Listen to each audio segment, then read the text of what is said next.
As you might know, Zillakami has been accused of some stuff lately. Some pretty bad stuff, including talking to underage girls and meeting up with one of them for you know what. So, I just want to start this video by saying that everything I will be covering is purely allegations, meaning that Zillakami has not been charged for any of the possible crimes mentioned. What is your plan here tonight? Just hang out, watch football? Hang out and watch football with whom? With her. Who's her? With Bailey. And do you know how old Bailey is? She's 14. 14. On the 10th of July 2024, an ex of Zillakami who goes by the name Deki tweeted out some serious allegations against him. She was basically saying that him and his crew are P-words.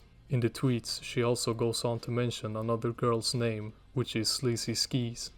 That girl had, according to Deki, met up with Zilla when she was 15 and he was 20. Just one day later, on the 11th of July, Sleazy Skis came out and basically confirmed the allegations. I want to address the rumors going around involving my identity. Somebody posted a fabricated screenshot of me saying I was involved with Zillakami when I was 16. The screenshot is fake, but there's truth to the story. I've left this part of my life in the past and I want to keep it that way. But now I feel like I must say something as this story has gone out without my consent, and I want to tell the story on my own terms.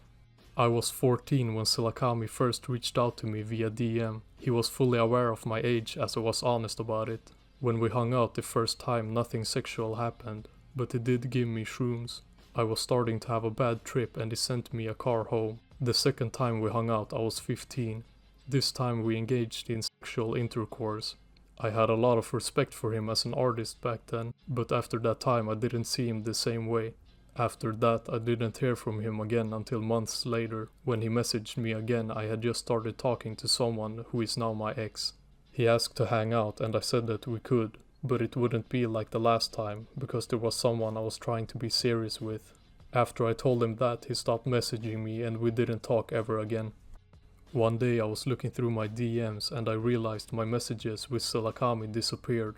I think he must have deleted them from his end. When I realized I no longer had the DMs of our conversations, I realized there was no tangible proof of us ever meeting. This is why I never felt like I could tell my story, because I know how the internet is. Especially to victims that involve an artist lots of people praise. When there's no proof, people find it hard to believe the victims. I'm usually very hard myself, and I acknowledge that I could have made smarter choices and avoided that situation, but I also reminded myself that I was the kid and he was the adult. He should have done better. Messages were found, scrolled through 4 years of DMs to locate the DMs. He blocked me after we last talked and deleted a lot of his messages. Y'all want the proof so bad. This proves my point. Nobody believes the victims unless there's tangible proof. There will always be victims who don't have hard evidence. Y'all want to hold on to your favorite rapper so bad it's hilarious. You forced my hand, so I dealt it.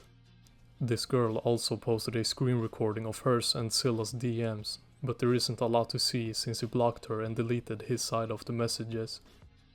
Another girl came forward on that same day on Reddit, claiming that Zilla was trying to meet up with her when she was 17 and he was 20. She posted the DMs between them, where we can clearly see that Zillakami was happy when she said that she was turning 18 in a month.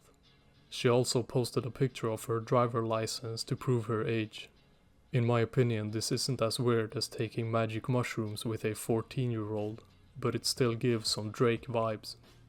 The same girl also claims that Zilla tried to hit her up at a later time, but when she denied him, he allegedly started messaging her friend who was 16 at the time. As I said before, these allegations are not confirmed, and I think that all of us hope that they are not true because this is really bad. And it gets worse because a third girl came forward, sharing her experience with Zillakami when she was 17 and he was 21. This girl says that Zilla wanted her to come to one of his shows, and she also posted screen recordings of him sending very explicit DMs to her. The girl claims to have been in high school at the time, which is pretty much confirmed in the DMs since they are talking about tests. And before I continue, I just have to say that I know that there will be guys in the comments saying, but 17 is only a couple years younger, or 17 is fine. And listen man, You tell that to the police officer and we'll see how it goes. Anyways, Zillakami kind of responded to this situation on his Instagram story. This is what he posted. Dealing with severe depression during and after the last tour ended me up in the clinic, where I was told by the doctors I needed time to focus on myself.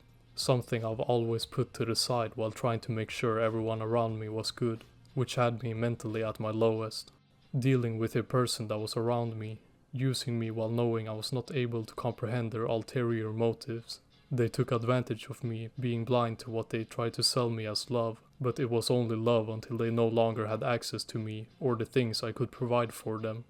Trying to isolate me from my loved ones and friends while also trying to sedate me by introducing me to harmful substances to alter my state of mind and keep me in the dark of their real nature.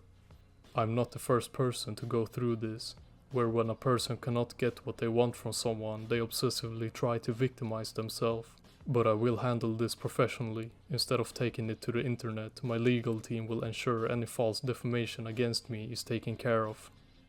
My personal take on this response is that it sounds like Zilla is trying to make himself look like the victim of false accusations, so it is pretty much words against words at this point. Personally, I don't want to make any assumptions this early, but I do find it really strange that all these girls from different accounts on different platforms came forward with similar stories about Zillakami at the same time. I'm not saying that they are lying whatsoever, but I am saying that something like this would take a lot of effort to stage, and why would anyone do that in the first place?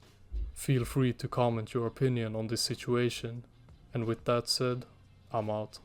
You have any tattoos? Nah, I'm only 17. That don't matter. That don't matter.